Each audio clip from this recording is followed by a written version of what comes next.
I'll give a little bit of my love to you. There's so much that we need to share, so send a smile and show you care.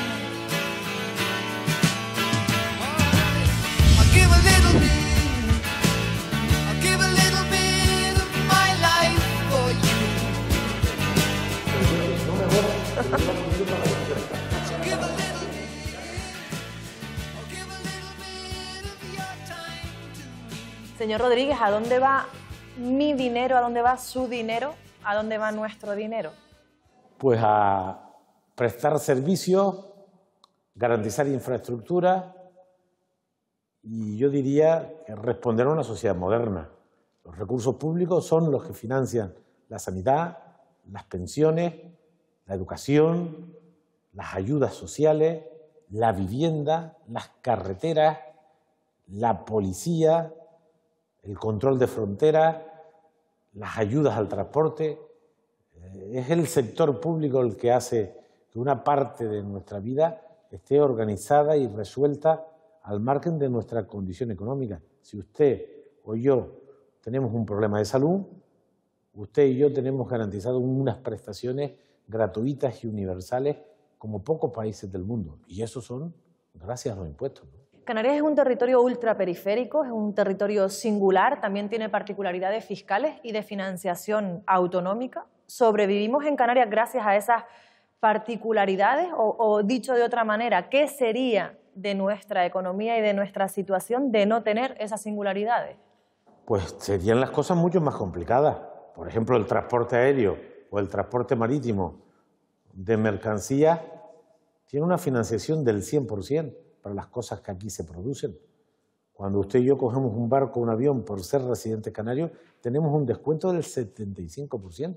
Eso significa que si no se respetara esta condición, pues pagaríamos lo mismo que paga alguien de la península cuando viene a Canarias y sería imposible. De manera que una parte sustancial, la imposición indirecta, aquí nuestro IVA, que es el IGIC, es del 7%. En la península, también para los trabajadores y para la gente humilde, es del 21%. Es decir, tenemos una imposición indirecta que es un tercio. Gracias al régimen económico y fiscal, tenemos ayudas, reconocimientos y, digamos, y presupuestos públicos que nos hacen una vida más justa, más cercana al continente. Sin esto, sería imposible el nivel de vida que hemos alcanzado. Entiendo que usted es partidario de esa asimetría fiscal de la comunidad canaria con respecto al resto de las comunidades del territorio. Por supuesto. Si no, se complicaría nuestra vida de manera extrema. Pero eso lo hemos garantizado en la Constitución española, en la ley del REF, en el Estatuto de Autonomía y, muy importante, en el Tratado de Funcionamiento de la Unión. Me gustaría que escuchara las reclamaciones que hacen por parte de la Asociación Española de Asesores Fiscales. ¿Están de acuerdo con que exista disparidad en los tributos en cada región? Este es un tema también que desde mi punto de vista no puede llevarnos a que las distintas comunidades empiecen una competición a ver quién atrae más a los contribuyentes mediante rebajas fiscales, porque lo que estamos es violentando pues, la existencia del mercado. No me parece muy razonable que una persona heredando lo mismo que fallezca en Barcelona tenga que ingresar unas cantidades infinitamente superiores al de un contribuyente que herede, por ejemplo, en Madrid. Otra de las reclamaciones que hacen es la de cambiar el REF para invertir. ¿A qué se debe esta demanda? Nosotros lo que pretendemos es que haya mayor seguridad jurídica y en alguna medida pues adaptar el REF a estas circunstancias que nos ha impuesto desgraciadamente esta pandemia. Solicitábamos que aquellas empresas o personas físicas que hubiesen dotado la RIC y lo hubiesen materializado mediante la generación de empleo, pues estas circunstancias tan adversas del 2020, que no se computara ese periodo del 2020 y poder computar en vez del 2020 en el 2021. ¿Y qué les parece la modificación de la ley del impuesto sobre el patrimonio en la tramitación parlamentaria de los presupuestos generales de 2021? Ahí lo que hubo fue una enmienda de ERC, creo, que trató de modificar el impuesto sobre el patrimonio para tratar de armonizarlo en todo el país, lo cual puede ser una política fiscal correcta. Lo que pasa es que nosotros creemos que para hacer esa modificación la Ley de Presupuestos Generales del Estado no es válida, porque la Constitución, en nuestra opinión, lo prohíbe. Además, también creemos que esa modificación que va a afectar a la financiación de las comunidades autónomas debería de ser llevada a un consenso entre todas las comunidades autónomas, porque está afectando a los ingresos tributarios de cada una de las comunidades autónomas que se han organizado como han querido. Unos han querido cobrarlo, otros no han querido cobrar el impuesto sobre el patrimonio, y eran las normas de juego que nosotros teníamos. Lo que tiene que haber es un consenso. Al contribuyente le afectará que si eso al final prospera y se aprueba, pues todos los contribuyentes tendrán que pagar una cantidad mínima, puesto que lo que se pretende con esa modificación es que la parte del Estado se va a recaudar igualmente en cualquier punto del territorio español. ¿Qué opina de las reclamaciones de la asociación? Bueno, hay impuestos que son estatales y que están cedidos a las comunidades autónomas, entre ellos donación, sucesiones, patrimonio, actos jurídicos documentados. Parece razonable que estos impuestos tengan una armonización mínima, lo que ellos apuntaban. El impuesto de donaciones y sucesiones es distinto en Barcelona que en Madrid y hay un riesgo de que la gente se deslocalice. Bueno, yo creo que esos impuestos estatales tendrían que tener un mínimo y un máximo y un cierto margen. Me parece bien. Distinto es nuestros impuestos, los impuestos canarios, nuestro REF. Si a nosotros nos equiparan con el resto de España y Europa, lo que haría es subir la presión fiscal de entrada 10 o 12 puntos. Luego, ¿las leyes de presupuesto pueden modificar los tipos de los impuestos estatales? Yo creo que sí. Lo que no puede hacer la ley de presupuesto es crear nuevos impuestos. Se han creado 2 nuevos impuestos en octubre del pasado año. Uno le llaman tasa Google, que es una tasa al comercio digital, que yo estoy de acuerdo, porque las grandes comercializadoras globales no pagan, y luego se ha creado otro impuesto sobre las transacciones financieras, esto de las acciones, las transacciones de capital. Y esos 2 impuestos, como son nuevos, han tenido que tener leyes propias. Pero los impuestos de titularidad estatal se pueden modificar en la ley de presupuesto. En cualquier caso, este es un colectivo profesional que asesora a los usuarios, fundamentalmente a las empresas, a los patrimonios, y lógicamente tratan de favorecer a sus clientes. Y nosotros tenemos una muy buena relación con ellos, pero por encima de los legítimos intereses de las partes está el interés general, que es el que representamos nosotros, y tenemos que conciliar los intereses de las partes con el interés común. Y el interés común es una sociedad justa y equilibrada, que quien tiene aporte más. Y en ese equilibrio complejo e inestable en el que se maneja la política. No todas las decisiones públicas satisfacen a todo el mundo. Román, ¿cree que la ciudadanía repartiría de la misma manera que lo han hecho ustedes los 8.500 millones de euros de presupuesto que tiene la comunidad autónoma? Seguramente no, porque cada uno se colocará en la posición que vive. Las necesidades de los jóvenes no son las mismas necesidades de los mayores. Y nosotros tenemos que pensar en los jóvenes y en los mayores, en los sanos y en los enfermos, en los agricultores y en los funcionarios. Nuestra labor, la del gobierno, la de los gobiernos, es representar los intereses ciudadanos y con los recursos que los ciudadanos ponen para atender sus necesidades a través de los impuestos, organizarlos y responder a esas necesidades. Y ese es el trabajo difícil, y el mío es ese. Bueno, no me quejo, aquí estoy porque quiero, pero gobernar no es nada sencillo, ¿no? Y gobernar para todos menos. Hemos hecho un experimento y hemos querido poner a la ciudadanía en la piel de aquellas personas que deciden a dónde va el dinero. Y esto es lo que nos han dicho.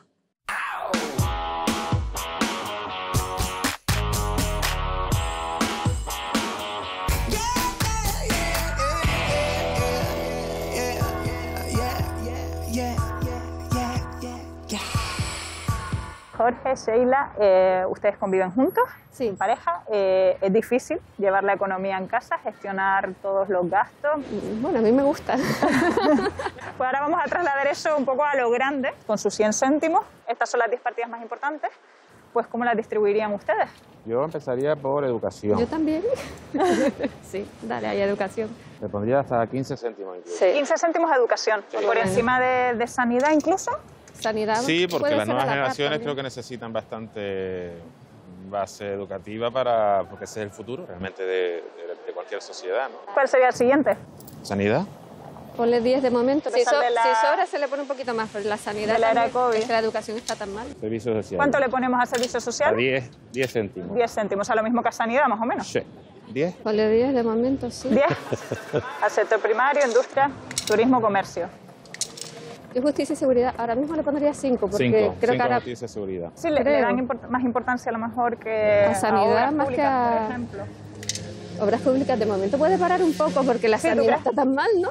Gestión y personal administración. Es funcionaria. necesario. Venga, vamos a poner 5, vamos a ir... Primero las 5 de... Ah, muy bien. Vivienda, Vivienda. ponle 10 de momento también. Bueno, Nos yo estamos pongo quedando 20 y ya sin 20. presupuesto, ¿eh? ¿Y cómo 25. distribuimos eso? No tienes más, ¿no? No, No tienes cambio, ¿no? Y los presupuestos son los que son. Pues en deuda yo metería 5 porque... 5 al pago de la para irla deuda. pagando a largo plazo, claro, porque ahora mismo... Y esto, como no tengo cambio, pues serían 10 para cada una de esas. Creo que lo demás se puede gestionar de una forma mucho más equitativa y todo lo demás. Creo que hay que ir con un poquito de perspectiva. ¿Qué tal el experimento? ¿Ha sido difícil? Pues Un sí, poquito la verdad que sí, Complicado. porque hay O cosas sea, que no que es se como, complican un no poco, es como la claro. familiar, ¿no? Que esa se No, lleva no, mejor. la de casa ¿sabes? es más sencilla, mucho Es más más sencilla, sencilla, total. claro. Bueno, Raimundo, lo primero, usted cara de canario no tiene, con todo el respeto. ¿De dónde es usted? De Austria, ¿Cuánto lleva viviendo en Canarias? 53 años. ¿Y a qué se dedica ahora mismo? Estoy jubilado. Usted simplemente con esos 100 céntimos me va contando un poco cómo lo distribuye. 20 céntimos, 20 ¿a dónde? céntimos a la educación. Vale, para usted la educación es lo más importante de todo lo que tenemos en la mesa. Ahora mismo, sí. más? Sanidad, ¿Cuánto le va a dar a sanidad? 20. O sea, más o menos sanidad y educación equiparadas. Sanidad es un problema en toda Europa. Pues le quedan 60 céntimos para 8 partidas o donde usted quiera ponerlas. Para mi entender, aquí hay muy buenos servicios sociales. Sí. ¿Cuánto le va a dar? 10. 10 céntimos a servicios sociales. Mm. Ya le va quedando poquito, porque además tenemos turismo, justicia y seguridad, que no sé si usted lo ve ¿De igual de turismo importante dónde? o no. Que ahora mismo la situación del turismo está complicada. No, Sí, también todo viene ahorita, pero relacionado. no los últimos 50 años. Yo he visto el dinero que estaba entrando aquí. Entonces a turismo, que además es turismo, comercio, industria, sector primario, Ah, bueno. le pondría más o menos. 5. ¿Cuánto le va a poner? 5. 5. Sí. Vivienda, sí, 10. 10 a vivienda. Sí. ¿Lo considera más importante, por ejemplo, que la justicia y seguridad? Seguridad, sí. También 10. Dura- Obras, algo Claro. también. ¿Cuánto le va a dar? 5 céntimos a las obras. Sí, ¿Y el pago de la deuda? nada. En este momento el país no puede, como otros países. ¿Gestión y personal de la administración? No, Tampoco. no. O sea, pero hay que pagar a los funcionarios públicos. Sí. 10. Ok, bien. 10.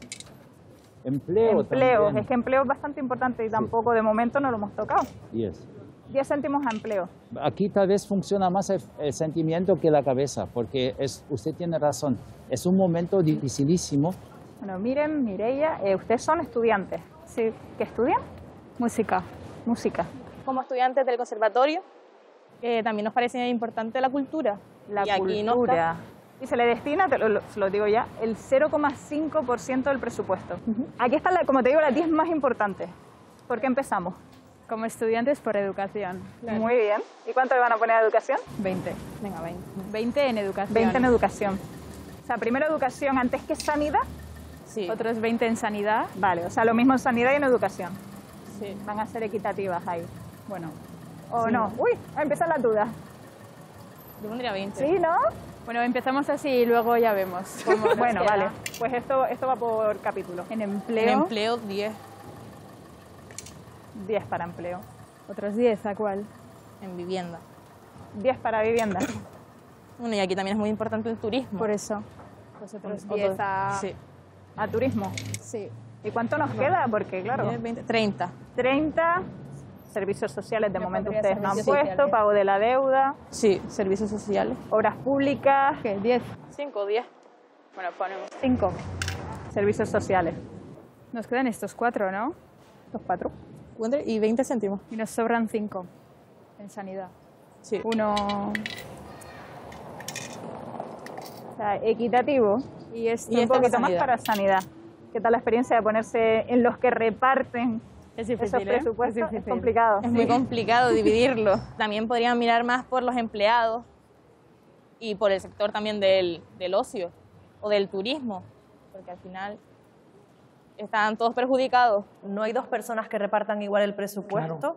Tampoco llueve nunca a gusto de todos. Claro. Ni siquiera cuando hablamos, por ejemplo, de impuestos que sustancian el presupuesto canario, como son el IJIC y el AIEM, son dos impuestos. Hemos querido explicar en este vídeo estos impuestos y nos gustaría que los vieran. Empezamos con el impuesto general indirecto canario, más comúnmente conocido como IJIC, lo que viene siendo el IVA de las islas y cuyo tipo de gravamen depende de la mercancía, aunque en la mayoría de los casos suele ser de un 7%, pero va desde el 0% hasta el 13,5%. Veamos algunos ejemplos.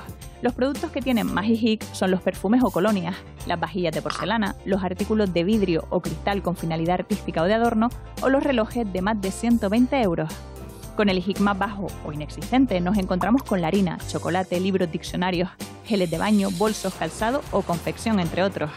Y en el término medio están, por ejemplo, los ordenadores, telefonía móvil, cámaras fotográficas, juguetes e instrumentos musicales, de esos que permiten hacer música como esta.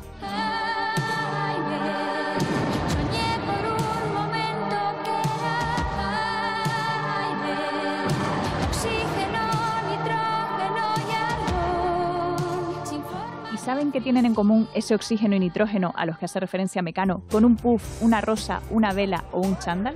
Si no encuentran ninguna semejanza, nosotros le damos una, el AIEM, es decir, el arbitrio sobre importaciones y entregas de mercancías en Canarias. Un arancel que se tiene que pagar por la entrada de bienes al archipiélago y que normalmente suele ser del 5%, aunque existen productos con un 10 o 15% de gravamen. Asimismo, la AIEM establece reducciones y exenciones a determinados productos fabricados en las islas, con el objetivo de proteger la producción local. En diciembre, Canarias modificaba el listado de productos sujetos a la AIEM, y es ahí donde encontramos un amplio abanico, cuanto menos variopinto. Por ejemplo, las rosas solo las frescas, la cerveza únicamente de Malta, cementos hidráulicos o Portland, pero solo si no son blancos, o preparaciones para manicuras o pedicuras solo si contienen determinado porcentaje de aloe vera. Pero hay más. Si van a la iglesia encontrarán varios productos sujetos a la AIEM, como las velas, los cirios y las hostias. Sí, las hostias. Pero también el agua, el hielo y curiosamente la nieve, y el papel utilizado en un producto tan buscado y comprado en grandes cantidades durante esta pandemia como es el papel higiénico. Por otro lado, y pese a que este impuesto nació para poder hacer frente a las desventajas que afectan a la producción industrial en las islas y que derivan de su situación ultraperiférica, genera discrepancias. Para los industriales, el AIEM supone una gran ventaja compensatoria, pero para los importadores encarece los precios de la cesta de la compra. Hemos intentado contar con la opinión de la Confederación Canaria de Empresarios, pero no han querido hacer declaraciones al respecto. Los que sí las han hecho son el que fuera su presidente, el importador Sebastián Grisaleña, y el presidente de la Asociación Industrial de Canarias, Raúl García. El AIEM está de espalda a la realidad social. Somos la comunidad que tenemos la cesta de la compra más cara de España. Canarias paga un impuesto que se llama AIEM, que el gobierno de Canarias lo puso por el artículo 21, vaya usted a saber dónde está ese artículo, y que los canarios son los grandes perdedores y por lo tanto ahí el gobierno de Canarias, la ambición recaudatoria le ha traicionado una vez más al propio consejero de Economía y Hacienda, le ha vuelto a traicionar. Fue quien lo creó y resulta de que en Canarias creamos este impuesto y a Azores y Madeira no existe ese impuesto. ¿Por qué lo tenemos que pagar los canarios o los canarios en su conjunto para recaudar el gobierno y para hacer una mala gestión? ¿Por qué no eliminan asesores, técnicos, consejeros? Este instrumento de política económica viene a compensar en parte esos sobrecostes que tiene el sector industrial en Canarias. Evidentemente, sin este instrumento habría que articular otros que pudieran pues dar esa compensación y que nos haga ser competitivos respecto a las ventajas que tienen el sector industrial en el continente. Hay que tener en cuenta que Canarias es región ultraperiférica, reconocida por la Unión Europea, y esa lejanía, esa insularidad, es lo que viene a dificultar la producción en Canarias. Y aquí estamos limitados a un territorio fragmentado y de reducida población. Por tanto, es necesario alguna medida como es el AYEM. Pero como digo, está más que reconocido por la Unión Europea y por tanto perfectamente válido. Ya ven, la diferencia de opiniones continúa estando presente. Nunca llueve a gusto de todos. Claro, cada uno se coloca en su interés, pero usted le pregunta sobre el AYEM a los industriales, a la gente que produce en Canarias carne, papa o leche, y defienden el AYEM porque el AYEM protege sus productos. No cabe hablar de productos kilómetro cero, de autoconsumo y protección de la cosa canaria y luego negarse a las medidas que lo protegen. De manera que esa es la labor del gobierno. Nosotros escuchamos a los importadores, escuchamos a los industriales, a los ganaderos, a los agricultores, medimos la evolución de la cesta de la compra y sabemos que el AYEM nos impacta. Son 130 millones sobre una economía de más de 40.000 millones. Lo hace la Unión Europea y lo hacemos nosotros. Tiene más impacto en la evolución de los precios, la concentración en la distribución o los monopolios que el AYEM, que protege 156 productos. El AYEM ha sido aprobado por unanimidad del Parlamento de Canarias, por los 7 partidos, por algo será. Ha sido aprobado por el Gobierno de España sin discusión, por la Comisión Europea, por el Parlamento Europeo y por el Consejo Europeo. El problema es que hay algunos que tienen sus intereses legítimos ahí y solo piensan en sus intereses. Entiendo que cuando usted habla de unanimidad se refiere a la unanimidad en cuanto al sentido de la norma. ¿Hay unanimidad también a la hora de establecer ese listado? Se acaba de renovar, 2021-2027 hay un nuevo listado en el que hay, pues eso. 2 años de elaboración, de análisis, de participación, de apertura. Se decide en base a la capacidad de producción y a las cuotas de mercado. Están sometidos a estudio. Cada alegación es respondida con detalle, de manera que no está en la AYEM cualquier cosa. Para que un producto esté protegido y tenga un arbitrio es porque se produce aquí y porque se demuestra que los costes de producción aquí son superiores a los costes de producción en el continente europeo. Si nosotros le pedimos dinero a Europa para que nos ayude y cuando vienen sus productos, si también se elaboran aquí, les cobramos un arbitrio y lo admiten. Solo se lo admiten a las regiones ultraperiféricas francesas y a nosotros. ¿Por qué lo hace Europa? Porque reconoce que nuestro vino no puede competir con el vino peninsular a los precios que ellos consiguen allí. Pero si no tenemos ni vino, ni fresas, ni cebollas para todos, al final tendremos que importar. Claro. Ponerle un arbitrio a esa importación que es necesaria encarece la cesta de la compra. Bueno, pero el impacto que tienen 156 productos sobre miles de productos, mañana entra usted a un supermercado y hay miles de productos. Y los productos que tienen una AYEM son productos que necesitan ser protegidos porque se producen en Canarias y son 156. La Comisión Europea hizo una investigación sobre el impacto sobre la cesta de la compra y en estos 20 años se han hecho decenas de estudios y no impacta como dicen los interesados en el precio final. Es evidente que los que importan, los que intermedian, pues no les conviene y es legítimo que expresen su opinión. La escuchamos, participan, respondemos a sus alegaciones, pero no deciden ellos. Decidimos los 70 diputados y diputadas. Si hay algo que caracteriza a los impuestos es que podríamos compararlos con un río, ¿no? Al final los ríos tienen 2 orillas, en una orilla está la ciudadanía y los que contribuyen y en otra quienes elaboran los presupuestos con ese dinero que se recauda. Hablemos del IGIC, por ejemplo. En el año 2009 se redujo en medio punto porcentual, eso se tradujo en que a priori la ciudadanía, una orilla, podría a lo mejor gastar más, pero la otra orilla vio reducida ese dinero que le llegaba, en este caso al gobierno, en 117 millones de euros. Cuando se elabora un presupuesto, por un lado no se recaudan esos 117 millones, pero entiendo que hay que buscarlos de alguna manera. ¿De dónde se encuentra ese dinero cuando falta porque se reduce un impuesto? Está bien el símil de las 2 orillas, pero todo vuelve a la misma orilla. Lo que se recauda vuelve... Sale de aquí, pero aquí se elabora. Se elabora, pero se elaboran políticas que vuelven aquí. Efectivamente. Aquí se presta la sanidad. Y aquí hay que cuadrar las cuentas. Claro, y entonces por eso digo que es muy importante que la gente perciba y le demostremos, y esa es una labor que debemos hacer, de que lo que ellos aportan se devuelve en servicios. Y no importa quién no paga. La gente que no tiene no paga nada de impuestos. esas personas reciben los mismos servicios que los que hemos tenido la oportunidad de pagar impuestos, porque quien paga impuestos porque recibe ingresos. Tradicionalmente le hemos escuchado hablar de la tasa turística. Ahora está usted dentro del gobierno, ¿la aplicaría? Ahora no, porque tenemos esto patas arriba. Hombre, con esta situación del COVID no, pero si la situación estuviera normalizada... Por supuesto, yo defiendo los impuestos vinculados a las actividades. Los impuestos ambientales se van a imponer en el mundo. Y los impuestos sobre los consumos insalubres también. Es una tendencia mundial que aquellos alimentos y bebidas que hacen daño tengan impuestos para disuadir su consumo y que los recursos vayan a paliar las consecuencias. Por ejemplo, el tabaco. El tabaco tiene altos impuestos porque sabemos que es un producto de consumo humano, pero que hace daño. Entonces, una de las razones por las que se sube la fiscalidad es para tratar de que la gente consuma menos y, en cualquier caso, los recursos contribuyan vuelvan a paliar las consecuencias que sobre la salud tiene el caso del tabaco. Lo mismo va a pasar con las bebidas azucaradas. Los refrescos pasaron del 10 al 21.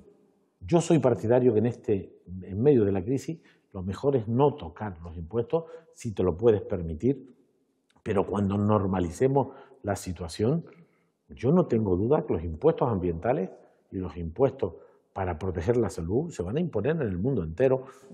Estoy de acuerdo, como decía antes, en el impuesto a las transacciones financieras y que los más poderosos paguen, y también estoy muy de acuerdo en los impuestos al comercio digital, macro, de manera que la fiscalidad tiene que ir evolucionando con los tiempos, y el momento de la pandemia, de la crisis, creo yo que no es el momento de tocar los impuestos. Nosotros ni los hemos subido ni los hemos bajado, nos hemos concentrado en medidas de captar recursos vía deuda, de coger cada euro de Europa, cada euro de España, para responder a las carreteras, a la sanidad o las ayudas a las pymes. Las patronales turísticas, en este caso, hablan de poder reducir esa tasa turística, del IGIC turístico, de un 7 a un 5% el segundo semestre de este año. ¿Es posible? No, rotundamente no. Entre otras cuestiones, porque los recursos de ese 2 puntos son los que financian la sanidad, son los que financian las ayudas que le vamos a dar ahora. Y luego porque ya tenemos el IGIC más bajo de Europa, insisto, nosotros no tenemos posibilidad de bajar los impuestos y a la vez garantizar los servicios y las ayudas. Insisto, tenemos 10, 12 puntos menos de presión fiscal que el resto de los españoles y 18, 19 puntos menos que el resto de los europeos. Esta es la razón por la que con los impuestos que pagamos no da para las ayudas al transporte, para el 75% de los viajes, para el 100% de las mercancías. Todo eso viene de allá para acá. Y cuando yo me siento a discutir con la ministra, que casi nadie, pues me lo dice. ¿Casi nadie la ministra o casi nadie el consejero? No, la ministra. El consejero no es flojo tampoco. Además, esta es médica como yo y tenemos nuestras coincidencias y nuestras ¿Y quién gana? ¿Quién gana? Bueno, ahí tenemos una importante confrontación amigable. No es fácil, Estuvo estos días por Canarias y luego fuimos a comer y decía, no, tú eres un cabezota. Yo digo, no, la cabezota eres tú. Y al final concluimos que los dos éramos unos cabezotas, que yo tiraba para los asuntos canarios y ella para los asuntos comunes del Estado. Y en ese tira y afloja se hace la política. La singularidad fiscal que tiene Canarias nos podría perjudicar en algún momento determinado, y es una pregunta que va con segunda. La fiscalidad diferenciada es un derecho conquistado por siglos de historia y la debemos mantener. Es muy importante que en el continente, sea España y Europa, sepan, entiendan que no es ningún favor mantener una fiscalidad más baja, que es un intento de igualarnos al continente, aunque es una lucha constante. Si bajamos la guardia, algunos de estos derechos desaparecerían. Y en esa constante lucha, pues estamos los que representamos intereses ciudadanos. Somos singulares en Canarias, tenemos unas aduanas singulares, tenemos un DUA singular, tenemos también una exención fiscal, una exención para tramitar el DUA para artículos de menos de 150 euros. No sé si conoce la plataforma Autodespacho Canarias, aglutina a cerca de 10.000 usuarios que tienen problemas a la hora de recibir sus mercancías, y estas son algunas de las reclamaciones que tiene. Compras a golpe de clic, en su mayoría ropa, zapatos y accesorios. El 50% de los canarios ha comprado algún artículo por Internet en el último año, lo que dejó una facturación de 1.847 millones de euros según el Observatorio de Tecnología y Sociedad. Sin embargo, miles de usuarios en Canarias no pagan únicamente por el artículo. Me cobran 7,33 € por cada paquete. Uno de ellos me costó 24,66 y uno 1,68. Entonces me dicen que es por hacerme la entrada de la mercancía porque es un pedido internacional. ¿Yo a quién le pago, aduana? No, paga alguien. Aquí no dan dinero. Sí, pero ¿el pago por qué? No sé por qué, la verdad. El cargo se lo hacen porque quieren al ciudadano. Estoy cobrando lo que es la gestión simplificada que viene... La gestión simplificada que pone que tienen obligación de realizar ustedes, claro, ¿no? Claro, y yo de cobrarla. Sí, pues se va a cobrar remitente, ¿no a mí? Perdone. ¿Cómo me la va a cobrar a mí si no soy su cliente? Escúchame, sí. La gestión, todo lo que es importación, en principio, la obligación es del importador. Pero para eso le paga el vendedor, para que entregue la mercancía, y si ellos tienen que hacer algún trámite porque se los impone la administración a ellos, eso se lo cobra el remitente o lo asumen como gasto por lo que ellos han cobrado. No se lo pueden repercutir al destinatario que ni siquiera es su cliente. Si no pagas te vas y te quedas sin paquete. Escuche, está usted en su perfecto derecho de no aceptarlo. No, pero que son míos. Pero le estoy diciendo que llame usted a FEDES y que se lo explique. Ya está explicado, ya está todo hablado. Entonces, ya está explicado, ya está todo hablado. Ellos dicen que ya tienen todo pagado, que aquí no tienen que cobrar nada. En paquetes en los que sí se exige una declaración de aduana por exceder del precio, pues yo la hago. Yo me autodespacho.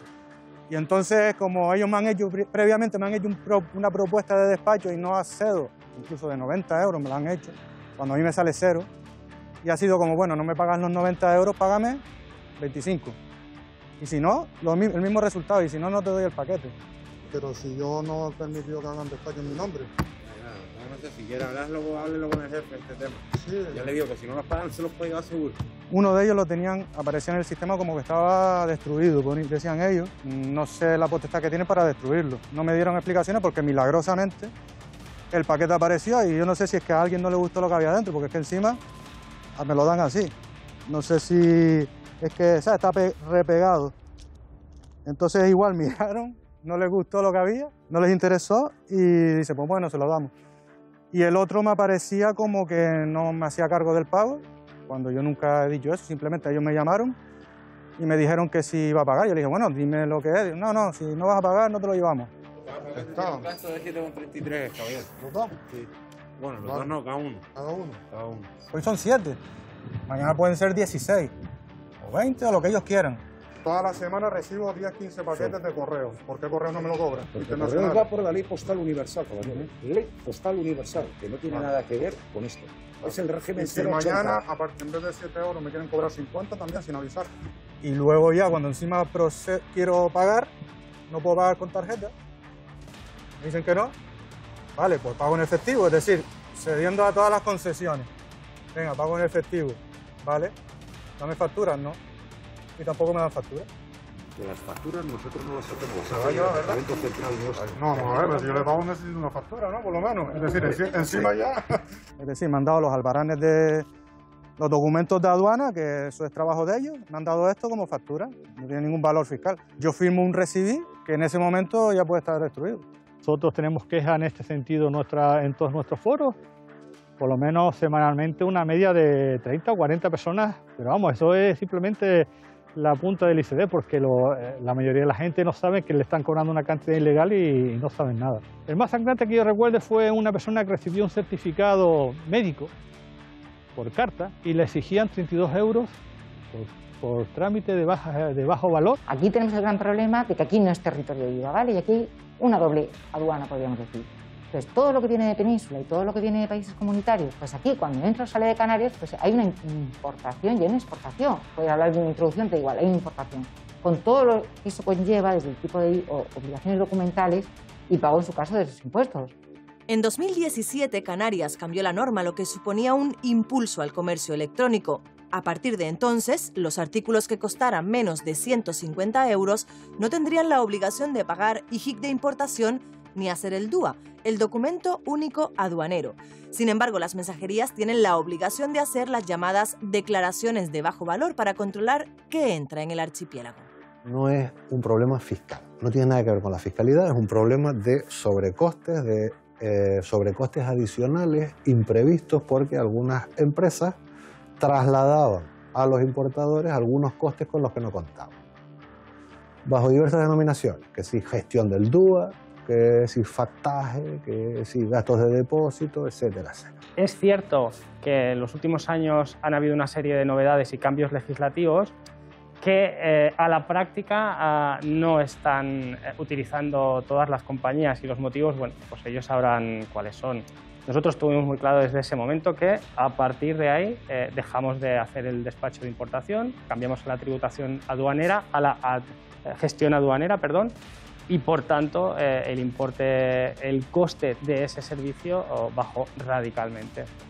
Y además lo tenemos que tramitar a través del profesional habilitado para tratar con la administración tributaria, que son los agentes de aduana, que también cobra. Esto hace que al final es una prestación de servicio que en una sociedad de libre mercado como la que vivimos, cada empresa es soberana para determinar sus tarifas. Nosotros, de cara a esa mano amable que decía antes, lo que queremos es simplemente intentar cubrir los costes que hemos tenido en esta actuación, negociar muy bien nuestras condiciones, porque al final de todo esto, efectivamente, quien termina pagando la fiesta es el consumidor canario. La compra media en online en España está en 68 euros. Difícilmente una compra de 68 euros soporta 20 euros de despachos de aduana, más otra serie de gastos añadidos que se incluyen en muchas ocasiones. Hay algunas que no cobran absolutamente nada, ni tanto por bajo valor ni por cesión documental. Hay otras, por ejemplo, que te lo cobran siempre, salvo que sea un envío de la empresa más grande de paquetería de ventas por internet que hay en España, Amazon.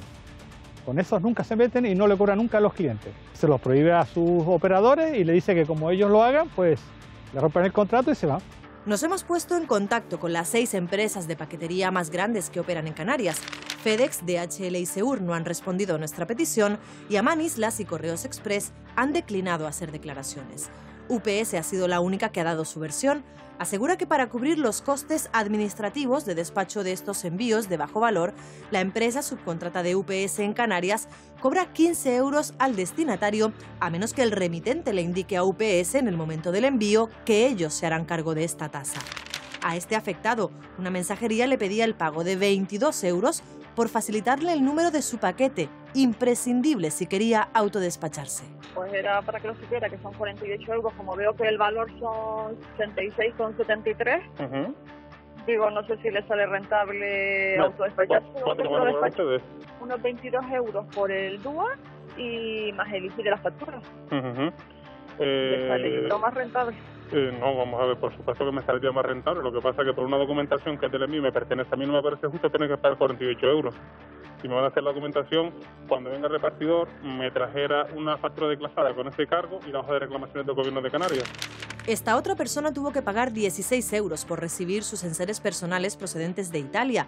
Esta otra, 7 euros por recibir un artículo de 15, o esta otra persona tuvo que pagar 70 euros en concepto de IJIC y gestión de aduanas por un ordenador portátil que su empresa le envió para que teletrabajara desde las islas después del confinamiento.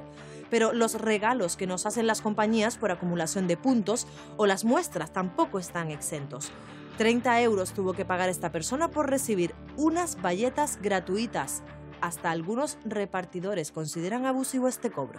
El negocio que tiene con los 16 euros. Claro, uno se veía todo de... Ahora te acabo de arrancar aquí la solución. Que ponía 16,05, sí. Y aquí pone como, me pusieron como que autoriza libre de gasto, ¿no? Claro, por eso. Claro. Menos de 150 no tiene ningún cobro ni... O sea, a mí me ha pasado, me ha llegado un paquete a mi casa y me llama el mensajero, mire que tengo aquí un paquete que me tiene que pagar de gastos de aduana, tanto no, gastos de aduana, tanto no, vale menos de 150 euros. Pero a mí no me hagas DUA, documento único aduanero, porque esto no lleva DUA. Y me dice, bueno, tal, no sé qué. Aquí no lleva, el señor. No, mire, que es que le vamos a cobrar por el despacho y tal. Digo, pero es que no lleva aduana. No, pero es que esto es de gastos de la aduana. Y yo, no, perdona, vamos a ver, la aduana soy yo. Y esto no lleva gastos de aduana. Entonces, a mí me cobráis de gastos de transporte lo que queráis, pero esto Y vale, y no, es que el mensaje de bajo valor, pues hay también que hacer unas cosas y tal. A ver, yo por el bajo valor no tendría que pagar nada, pero a lo mejor si me cobras 3 euros hasta te los pago. Pero yo no te voy a pagar 15, 20, 25, 30, 35, 40. Está la posibilidad de presentar una declaración por internet que te exige certificado digital. Que sí es verdad que ha planteado ciertos problemas porque te piden el número de la declaración sumaria del buque, bueno, tiene ciertos problemas. Después se habilitó y se amplió la posibilidad de hacer el llamado autodespacho, automáticamente por encima de 150 euros. Bien es verdad que eso es limitado para envíos de paquetes postales, solo particulares y mercancías procedentes de la Unión Europea, que son la inmensa mayoría. Y se habilitó además la posibilidad de presentar ese modelo 040 de autodespacho por vía telemática. Claro, yo le digo, dame el número de sumaria que yo necesito para el autodespacho. Y me dice, bueno, pues en vez de 30 te cobro 25 por hacerte la cesión documental. Y me dice, bueno, yo esto no me lo puedo creer. O sea, son muchos actores los que están implicados. Tenemos que hablar con las mensajerías, con las empresas de transporte, tenemos que dar información al ciudadano, porque si la empresa de transporte no le llega la información, pues tampoco. Pues es un problema que tendrán que ir a comercio, a consumo, a las organizaciones de consumidores, etcétera. Este problema se soluciona simplemente con que Consumo haga su trabajo, sancionar a los transportistas que cobran esos valores. ¿Qué es lo que pasa? Que exactamente se denuncia ante Consumo por una hoja de reclamaciones, pero ellos en lugar de expedientar al transportista, que es el que realmente hace el abuso, lo que hace es expedientar al vendedor, con lo cual al final terminan los vendedores diciendo no enviamos a Canarias. Lo único que podemos hacer en este caso es recurrir a la hoja de reclamaciones, reclamar ante Consumo y después, para que nos devuelvan el dinero, porque no hay otra vía, poner una demanda verbal en los tribunales, hasta que los señores de Consumo le den por hacer su trabajo de sancionar a esta gente para que no sigan cometiendo esos abusos. Bueno, lo que estoy haciendo yo es hacer demandas verbales en el juzgado. Una demanda de cantidad solicitando que se me devuelva el importe por un cobro indebido. Donde me gustaría llegar es ver y demostrar que eso no es un fallo, que detrás de eso hay una estafa continuada en el tiempo, porque hay conocimiento de esa intencionalidad de engañar. Nosotros entendemos que los operadores no tendrían por qué cobrar esta cantidad porque es una actividad inherente a su servicio. Tienen necesariamente para traer un producto que rellenar esas casillas de la información básica. Y es que es más, en todo caso de cobrarlo, tendrían que cobrárselo al vendedor. A nosotros como Dirección General de Consumo, la norma nos impide actuar contra los transportistas por la sencilla razón de que no son parte del contrato. Es decir, si yo le compro a un vendedor de la península un producto, mi relación contractual es entre el vendedor y yo, es decir, el transportista es una persona que contrata al vendedor, por lo tanto la relación contractual es siempre entre el vendedor y el transportista. En tanto se produce esa modificación normativa que nosotros ya estamos desarrollando para poder conseguir que la norma de consumo proteja esta situación, al consumidor le quedan dos opciones, o bien devolverle el paquete al vendedor y comunicarle al vendedor, mire, tengo este problema, le he pagado a usted unos gastos de envío y me pretende el transportista que usted ha contratado cobrar un concepto que ya está incluido en el servicio que yo he pagado. ¿Cuál sería la segunda opción? Pues que directamente el comprador le reclamase al transportista que no le cobre, que no le facture esa liquidación. Es decir, por un lado, fomentar el autodespacho y eliminar las trabas que también muchos operadores logísticos imponen al autodespacho, y por otro lado, exigirle a esos operadores, que no son todos, pero a esos operadores que hoy en día todavía cobran, que dejen de hacerlo y que en todo caso lo incluyan en sus gastos de envío. La pandemia ha retrasado la creación de esa mesa de trabajo a la que se comprometieron Diputación del Común y la Dirección General de Consumo con el objetivo de sentar las bases para cambiar la Ley Canaria de Protección al Consumidor que data de 2003. Yo soy muy positiva y estoy esperanzada después de tantos años, todavía no he tirado la toalla, ¿eh? O sea, que yo creo que llegará un momento que consigamos incluso, espero que se pueda hacer ese formulario web para presentar, no con el número de sumaria, sino a lo mejor con el número de envío. Tenemos que informar al ciudadano, que sepa lo que hacer, que sepa lo que puede hacer. Pero tampoco parece justo que si tú ya has pagado un artículo con gastos de transporte incluido, que tengas que pagar más. Precisamente por esa lejanía, precisamente por esa, este tipo de comercio debería ser más fácil. Porque no tenemos acceso a los mismos productos que tiene alguien que vive en península. Entonces el comercio electrónico, este tipo de comercio online, habría que favorecerlo, ¿vale? Pero con tantas cortapisas, pues parece que es que yo ya he visto que hay empresas que están dejando de vender a Canarias. Según el portal idealo.es, 6 de cada 10 comercios electrónicos ya no venden a las islas. Aquí lo que puede estar habiendo es un fraude, gente que se salta la norma. Pero hablaré con la directora nuestra y hablaré con la directora de la agencia estatal en Canarias para que analicen y si hay cobros indebidos los persigan. Eso de que no puedas pagar con tarjeta y tengas que pagar en efectivo huele fatal, pero fatal. Ninguna administración puede estar detrás de semejantes afirmaciones. De manera que me interesaré porque la directora, que es una profesional y conoce esto, pues ponga atención y, por lo tanto, ante esta denuncia intervendremos a través de las autoridades y la denuncia. Hay que denunciar cuando uno se siente que abusan de sus intereses y de sus derechos, ¿no? Consejero de Hacienda y también de Asuntos Europeos. Europa nos reconoce región ultraperiférica, sus siglas RUP, son unas siglas, pero también la SEC, la RIC, el REF, RECTEU, la DIC. O sea, al final son muchísimas siglas y nos hemos querido preguntar a la ciudadanía, que muchas veces hasta a los periodistas nos cuesta recordar cuál era cuál. Vamos a ver si la ciudadanía es capaz de reconocerla. Si le enseño este cartelito y usted me sabe decir qué significan las siglas. Ni idea. ¿Ninguna? Todos son siglas de impuestos. ¿La SEC? Zona Económica Canaria. Uy, Zona Especial Canaria, casi. SEC, Zona Económica Canaria. Zona Especial Canaria, pero casi. Zona Especial Canaria. Bueno, eso sí. ¿Le suena? Claro, me lo pones así, no. Por ejemplo, REF, la primera, REF. ¿No le suena de nada? Yo por la sigla no. ¿Algo del estatuto? No me suena nada. De referencia, pero... REF, Régimen Económico Fiscal. ¿Y la RUP? Hay ni idea. Tampoco. ¿La región ultraperiférica? ¿Han oído hablar de ella? ¿Les suena ya? Ultraperiférica. Región ultraperiférica, muy bien. ¿Qué significa? Sí, que somos como por ejemplo Madeira y las regiones que estamos retiradas del continente. ¿El RIC es algo de los hoteles?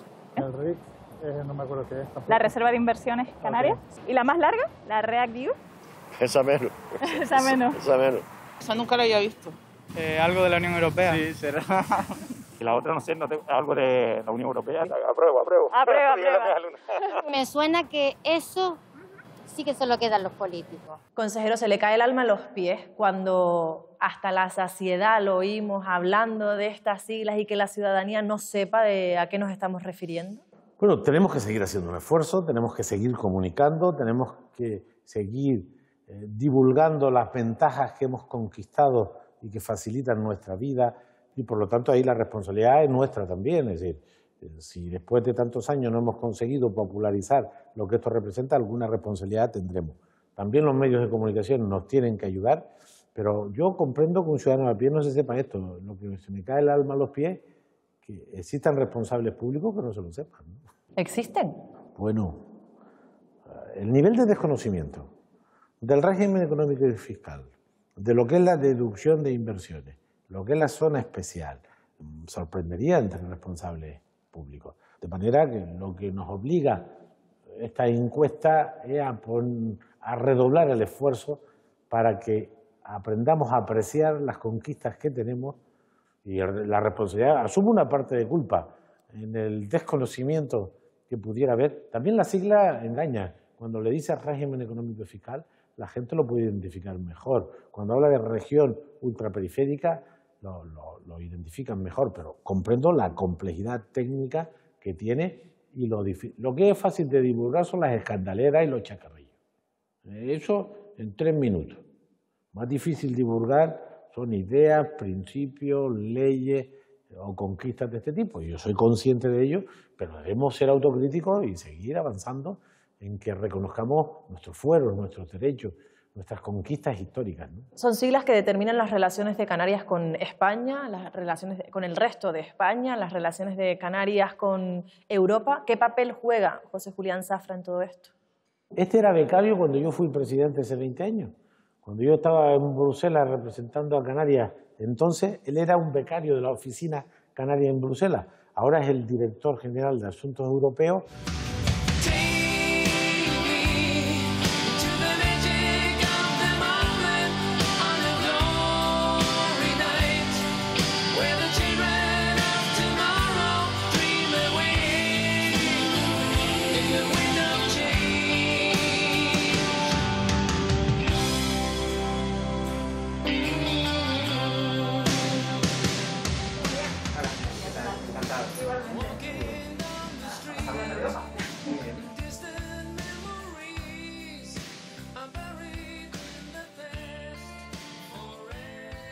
Julián, llevas 2 años como director general de Asuntos Europeos, pero tu relación con Bruselas, con la sede de las instituciones de la Unión Europea, viene de muchos más años atrás, ¿no? Yo diría que toda mi vida profesional ha estado vinculada con las instituciones europeas. Desde que terminé la carrera fui a trabajar a Bruselas durante 4 años y eso fue un amor a primera vista. Y mi vida como funcionario siempre ha estado vinculada a los temas europeos desde el año 2005.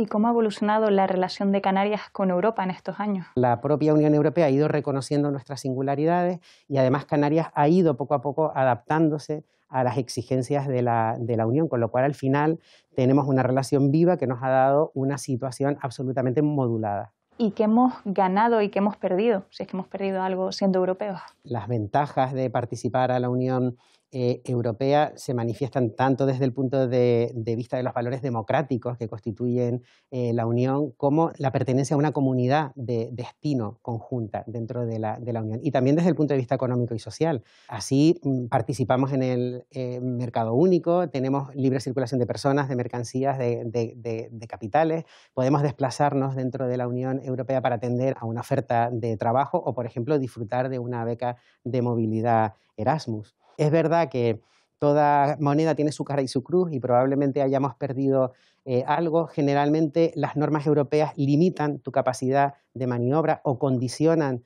tu capacidad de maniobra, pero yo creo que en general las ganancias y las ventajas han sido muy superiores a las limitaciones, que además en nuestro caso como región ultraperiférica están muy moduladas.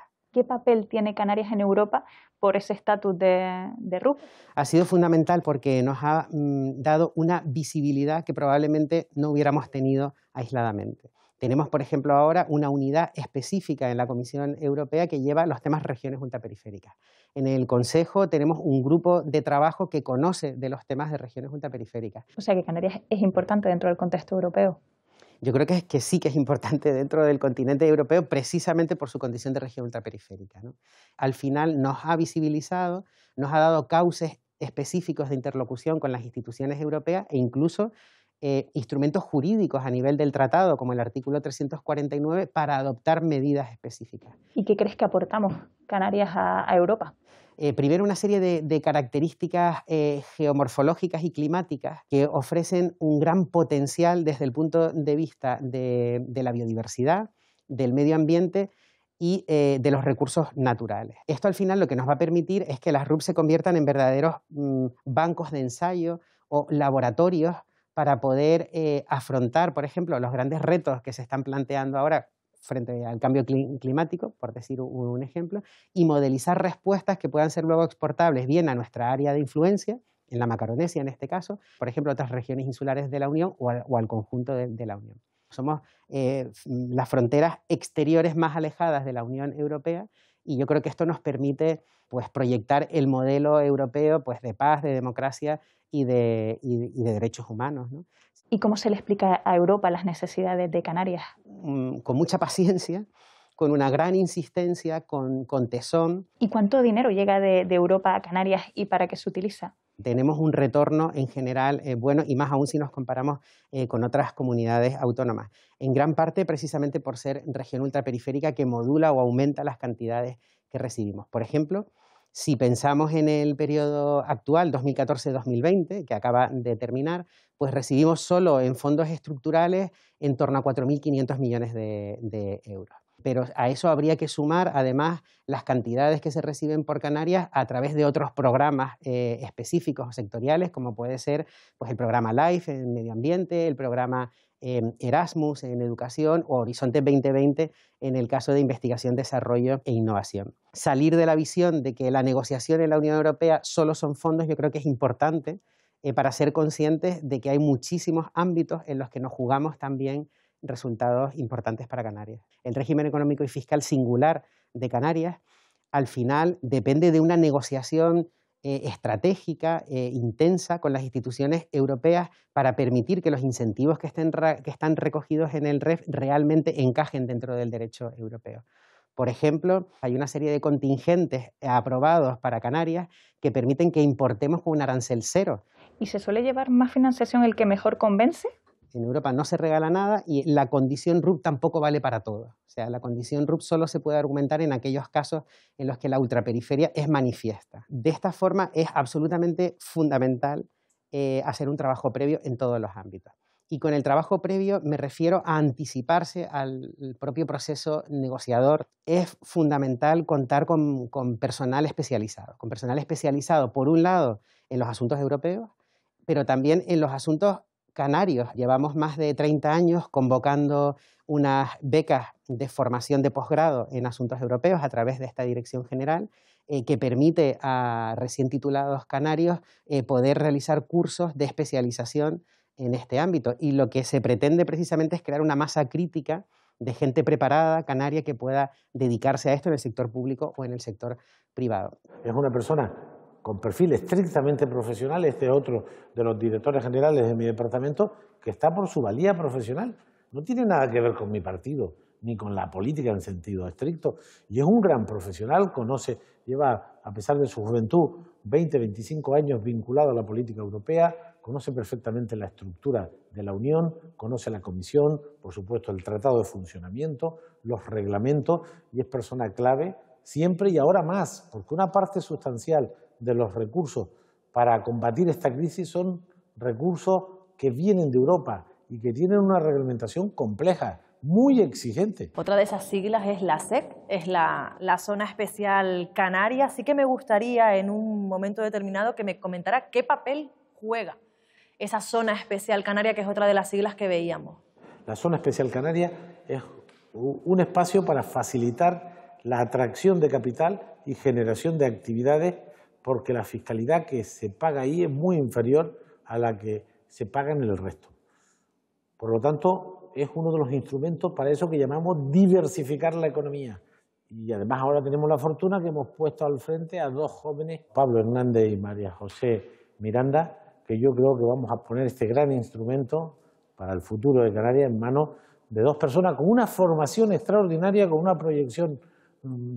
Y son dos chiquillos, ¿no? Como les digo yo. Yo me he traído una sorpresa para usted. No sé si sabe qué es. Esto es una consola. Me he lavado las manos. Me gustaría que probase. Hola, Pablo. Hola, ¿cómo ¿qué tal? estás? ¿Bien? Muy bien. ¿Te parece va a empezar la peli? ¿La vemos y después comentamos? Genial. ¿Te parece? Vamos.